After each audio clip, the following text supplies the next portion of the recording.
Hola, ¿cómo están? Bienvenidos y bienvenidas nuevamente a este nuestro espacio.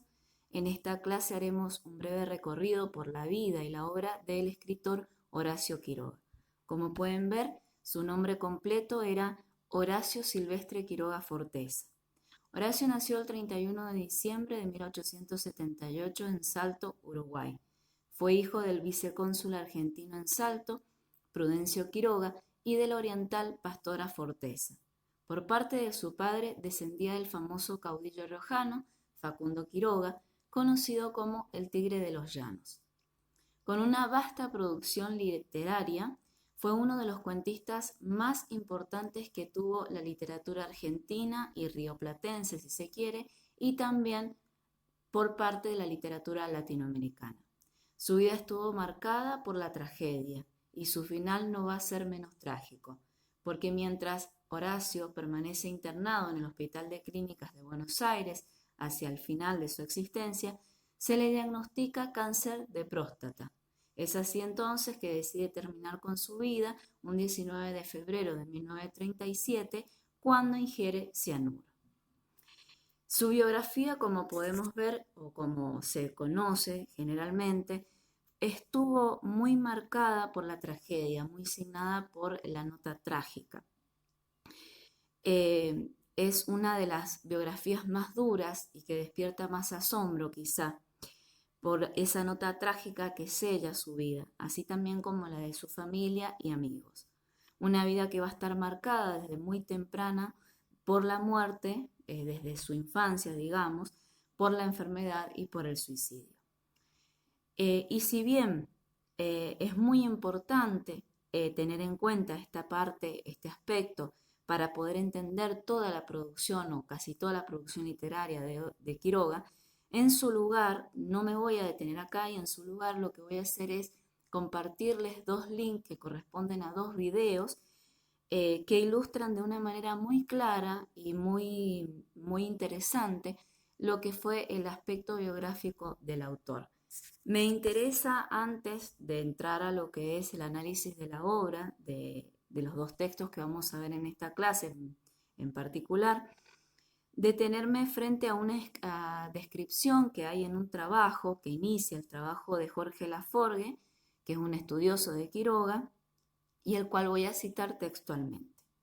Dice así: un hombre de contextura pequeña pero de rasgos enérgicos y firme musculatura, barbado, flaco, ascético, duro en los menesteres de la tierra y en otros menesteres menos visibles.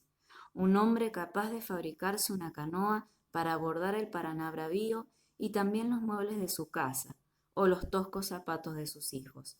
Capaz de carpir la tierra bajo un sol abrasador y a la vez cultivar las orquídeas más bellas. Capaz de usar el machete para descabezar una yarará o el rifle en plena selva con precisión pasmosa. Un hombre de porfía, que no cede ante los proyectos más disparatados ni los empeños más riesgosos, a veces tierno hasta la desesperación, las más hosco e irascible, siempre estricto, riguroso, con un sentido de justicia que ante todo aplica a sí mismo y a los suyos. Este hombre escribe, aunque no muchos de los lugareños lo sepan, no porque él lo oculte especialmente, sino porque ni para él ni para ellos escribir constituye un ingrediente de ese paisaje.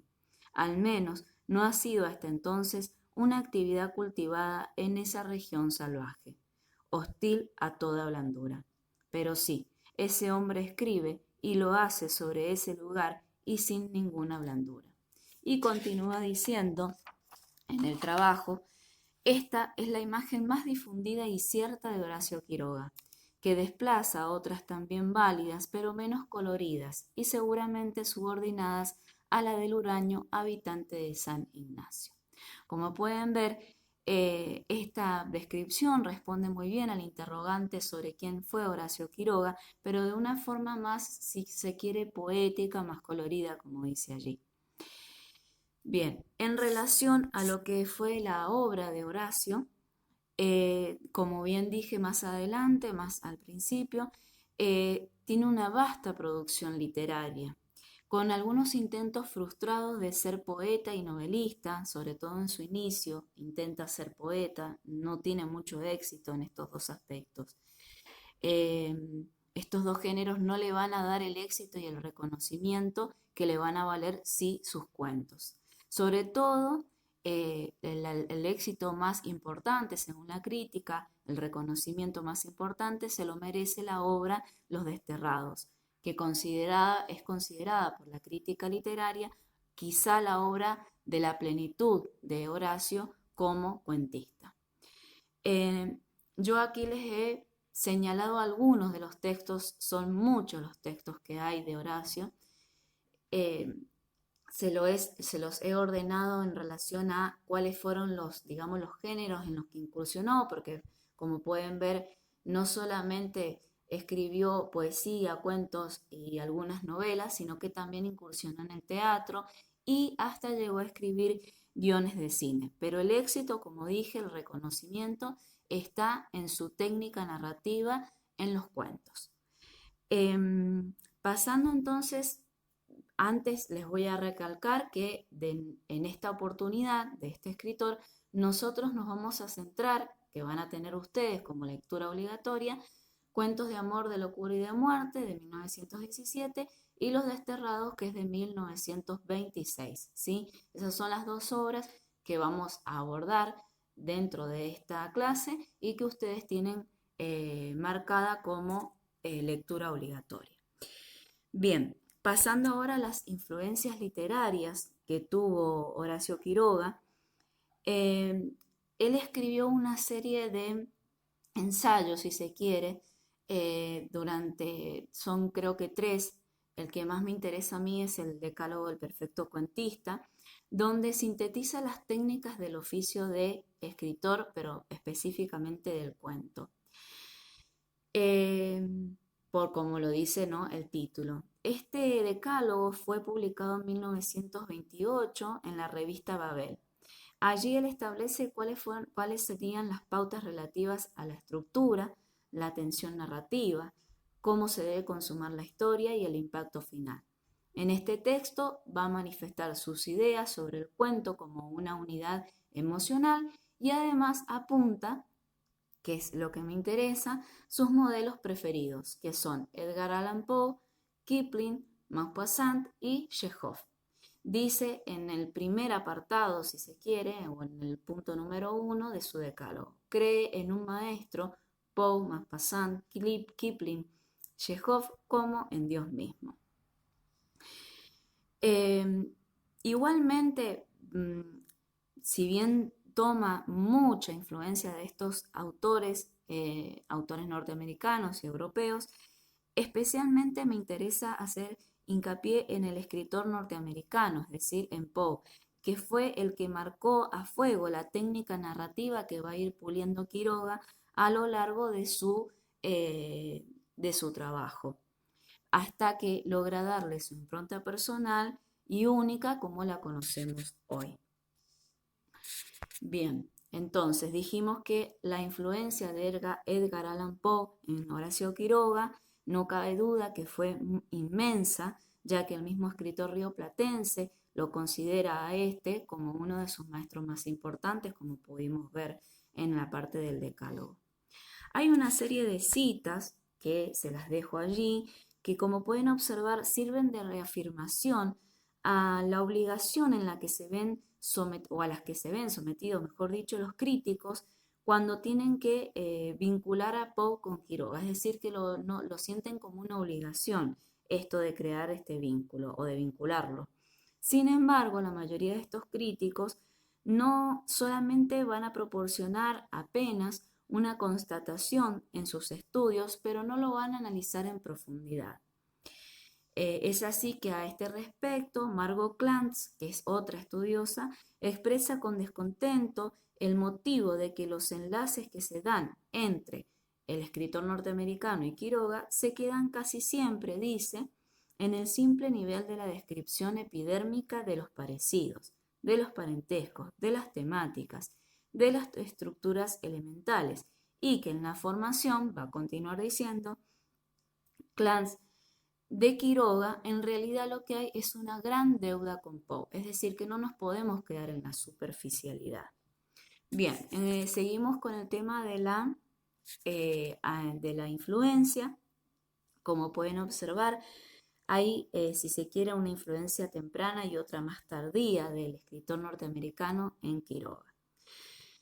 En cuanto a los arrecifes del coral, que es del año 1901, incluye versos y prosas modernistas. Sin embargo, algunas prosas, ¿sí? Es un libro bastante desparejo este libro. Yo lo tengo y lo he leído, he tenido la oportunidad de leerlo y vacila entre el verso, la prosa y es como que no es un libro ordenado en su contenido. Digamos que era muy joven cuando lo escribe y fueron los primeros intentos que él tuvo como poeta. Bueno, algunas prosas de este volumen tienen una temática similar a la de Poe. Entre ellas se destaca el tonel de Amontillado, ¿sí? Que lleva el título de otro cuento de Poe, es decir, que imita el título, donde él se ha inspirado explícitamente, ¿sí? En ese relato del autor norteamericano. En cuanto al segundo volumen de relatos que pertenece a Quiroga, que se denomina El cuento del otro, que es de 1904, dicen los críticos que todavía es modernista. Pero Jorge Laforgue va a definirlo como una obra de transición. ¿Por qué? Y voy a citar textual lo que dice Jorge. Si se recorta un período modernista en la obra de Horacio Quiroga, este libro lo clausura. Igual, de todas maneras, en este volumen la influencia de Poe sigue siendo muy obvia.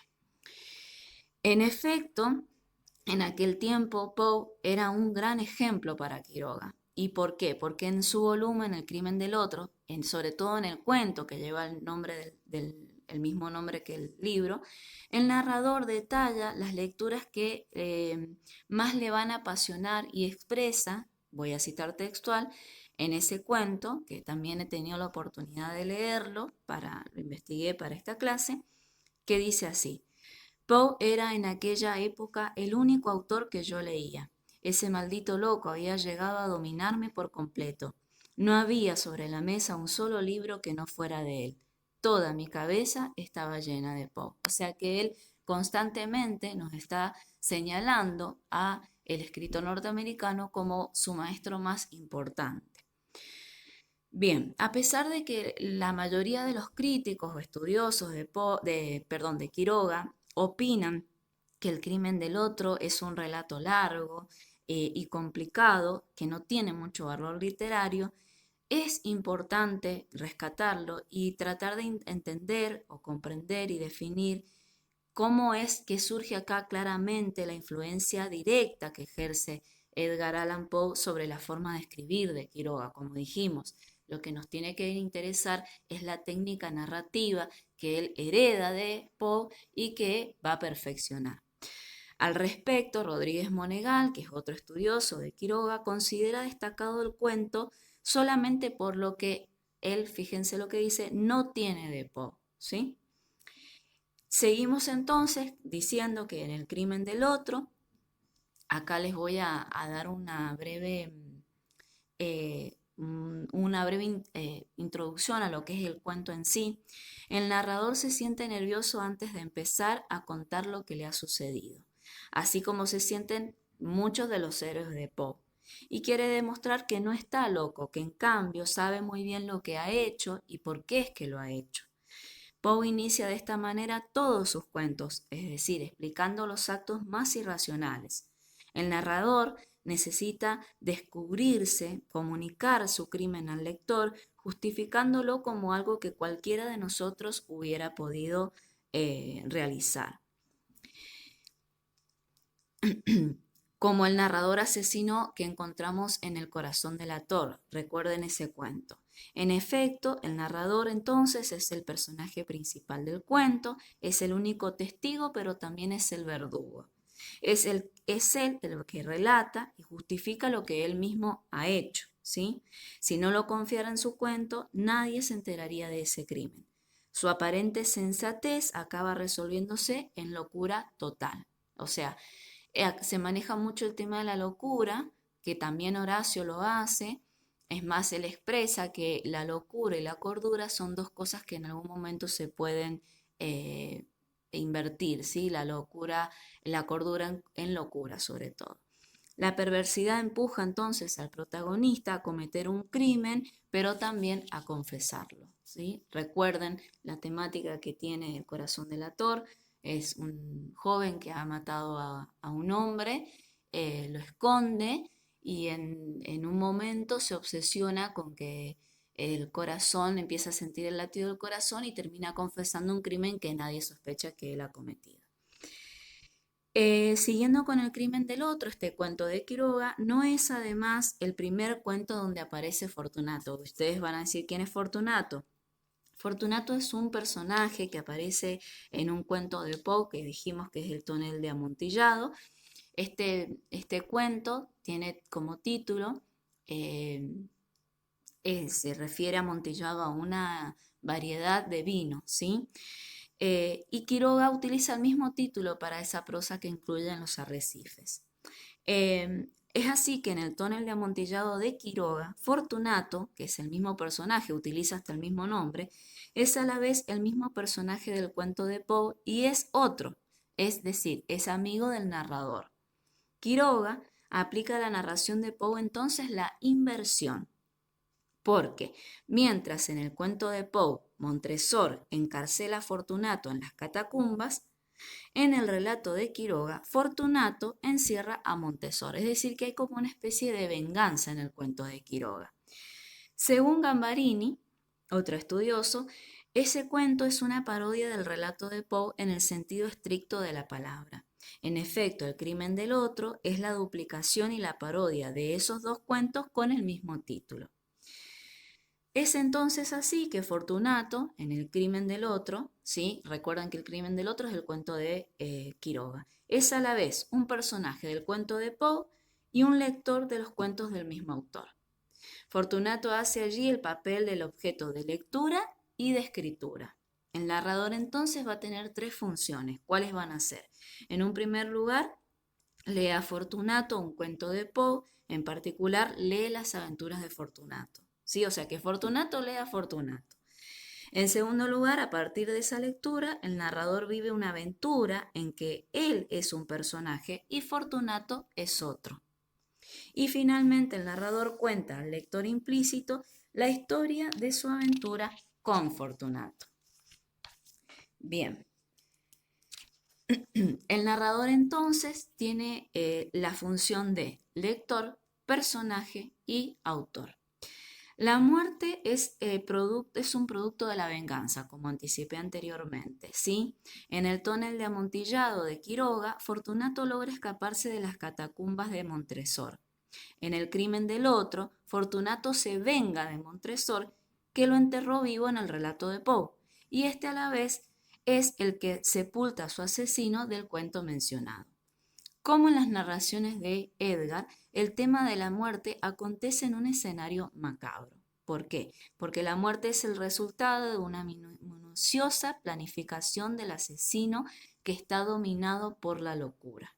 El único testigo del crimen es el asesino, que también desempeña el papel de verdugo, que tiene la necesidad de explicar los motivos del asesinato, que para él son bastante racionales. Sin embargo, el lector descubre la irracionalidad del crimen que comete este protagonista. La intención entonces del autor es efectivamente hacer chocar al lector con el texto, preparando un final extraordinario y sorprendente. Gambarini, una estudiosa, agrega que al escribir el cuento, cito textual, el joven Horacio Quiroga ejemplifica un proceso de asimilación de los textos de Poe. Fíjense cómo se lo estudia en esta parte el tema de cómo influyó el escritor Edgar Allan Poe en Horacio Quiroga. Margot Glantz está de acuerdo con que el cuento, en efecto, no es un cuento logrado, dice, pero explica que el mérito en realidad se encuentra en otra parte, y cito textual. Quiroga trabaja deliberadamente para aprender los métodos de Poe en la práctica literaria misma, es decir, que él va puliendo o perfeccionando la escritura, la técnica narrativa en el mismo proceso de escritura. Por eso es que muchos críticos eh, rebajan esta influencia casi que dicen que es de mímesis del escritor argentino respecto del norteamericano. Por eso es un cuento clave, ¿sí? El del crimen del otro. Eh, Estaría bueno que en algún momento, si pueden, lo vean, lo lean. Es bastante complicado, pero no es imposible de leer para que tengan idea. No es obligatorio, ¿no? Acá nos interesan otras obras, pero es importante para entender la técnica de escritura que tuvo Quiroga y cómo fue que influenció, porque él mismo acepta que fue uno de sus maestros. Entonces dijimos, es un cuento clave, ya que nos revela un proceso donde encontramos muchos de los temas típicos de Poe, como son la predilección por los casos psicológicos anormales, el tema de la locura o el gusto por lo extraordinario, lo sorpresivo y lo macabro. Gambarini agrega, voy a citar textual, al escribir el cuento, el joven Horacio Quiroga ejemplifica un proceso de asimilación de los textos de Poe. Es necesario entonces, aunque los críticos tengan razón de que este cuento analizado no tiene mucho valor literario, tomar más en cuenta la auténtica intención que tiene el autor, es decir, escribir un cuento basado en un relato de su maestro, pero a la vez desarrollar el argumento de Poe continuando su narración a su manera. ¿Sí? Esa sería la clave de lectura del crimen del otro. Resulta interesante entonces el uso de este doble fortunato y la aplicación de la triple función del narrador. Ese fue el principal objetivo de Quiroga, es lo que apuntan algunos críticos. ¿Cómo logra eso? Ya es un tema para otra clase. Bien, como podemos observar también, la influencia de Poe va a ser también tardía, ¿sí? Si bien aparece en los inicios de Quiroga como escritor, hay una influencia más tardía. Esta influencia se manifiesta también mucho más tarde. Aún en 1927, el cuentista salteño expresa el influjo que Poe tiene sobre él en el primer mandamiento de su famoso decálogo, como lo vimos, pero sin embargo, Quiroga ya no reproduce la manera de escribir de Poe, precisamente, ¿sí? No es que hace esa mímesis como dicen algunos críticos, sino que desarrolla lo aprendido de él de una forma dinámica y además lo hace sobre la práctica misma. Siempre hay que tener en cuenta eso. En Cuentos de amor, de locura y de muerte, varios cuentos van a seguir el estilo de Poe. Encontramos así entonces a La gallina degollada, El almohadón de plumas y La miel silvestre, entre los cuentos llamados cuentos negros. Para denominar este tipo de relato también se ha usado el término de cuentos de horror, por lo que implica cada uno, mientras que el mismo Quiroga los calificaba de cuentos de efecto. Ya vamos a ver por qué, porque lo que buscan es provocar un efecto en quien los lee, ¿sí? En los lectores de estos cuentos. No obstante, todos estos textos tienen algo en común y que es la notable relación que hay todavía con el escritor Edgar Allan Poe. La Forge la valora al almohadón de plumas y la gallina degollada como los cuentos que, y cito textual, aparte de ser de dos de los textos más difundidos del salteño, suponen la asimilación definitiva, dice, de las lecciones de sus maestros como Poe y Maupassant, textos donde el aprendizaje ha dado lugar al pleno dominio de la técnica narrativa. Fíjense el tema de la técnica, porque asimismo muestran el trabajo sobre el horror propio, sin impostaciones literarias. Fin de la cita. Es decir, entonces, que mientras Poe aplica lo extraordinario al modo de presentar cómo prepara el crimen el protagonista, cómo lo lleva a cabo, Quiroga lo va a ampliar, lo aprende de su maestro, amplía todo esto que ha aprendido de su maestro y sitúa el argumento de los cuentos en un momento extraordinario. Es así como podemos llegar a la gallina degollada, donde, si ustedes quizá lo han leído, la mayoría seguramente lo haya leído, se presentan cuatro hermanos idiotas, ¿sí? Es decir, que no tienen sus capacidades mentales bien. Estos son hijos de un matrimonio desdichado que, cito textual como dice el cuento, tenían la lengua entre los labios, los ojos estúpidos y volvían la cabeza con toda la boca abierta. Es en ese ambiente, ¿sí? En ese matrimonio que se haya desdichado por el nacimiento de esos cuatro hijos que son hijos con una discapacidad. En ese ambiente nace Bertita, que es una niña completamente sana. En cambio, en el almohadón de plumas se nos manifiesta una historia distinta. Alicia se queda un día en la cama, seguramente también ustedes han tenido oportunidad de leer El almohadón de plumas, conocen el argumento, si lo han leído. Alicia es una de las protagonistas del cuento, se queda un día en la cama y ya no se levanta más. Su enfermedad avanza solo por la noche y cada mañana se despierta más y más débil. El misterio de la enfermedad se resuelve recién después de la muerte de Alicia. ¿Quién es la víctima? Nos podemos preguntar acá. Bien, Poe, y digamos el romanticismo en general, tiene un gusto en las protagonistas pálidas, ¿sí? Todo esto es en relación a cómo están las notas de la influencia de Poe en Quiroga. La herencia del escritor norteamericano entonces es obvia en Quiroga. ¿Por qué? Porque Alicia de Quiroga es rubia, angelical y tímida. Bertita se presenta como una niña inocente. O Berenice, que es de otro cuento de Quiroga, heroína de la llama, cada vez que oye el piano empalidece. Roderick y Madeline, que son dos personajes de otro cuento de Poe, que es de la caída de la casa de Usher, o Jordán y Alicia, se establece un paralelismo entre estos dos cuentos, perdón, es decir, la caída de la casa de Usher de Poe y El almohadón de plumas de Horacio Quiroga. Estas dos parejas son personas que se aman pero al mismo tiempo se destruyen. Poe describe la locura y la perversidad del amante, en cambio Quiroga se muestra más natural. Roderick, recordemos que es el personaje del cuento de Poe, entierra a su hermana Madeline sabiendo que está viva. Jordán, en cambio, va destruyendo a Alicia con su frialdad y carácter duro. Más allá de esto, las dos heroínas aceptan obedientes su destino. Continuando con el almohadón de plumas, se manifiesta el doble vampirismo, ¿sí? Es un tema muy tratado por Quiroga, o sea, el doble uso del horror.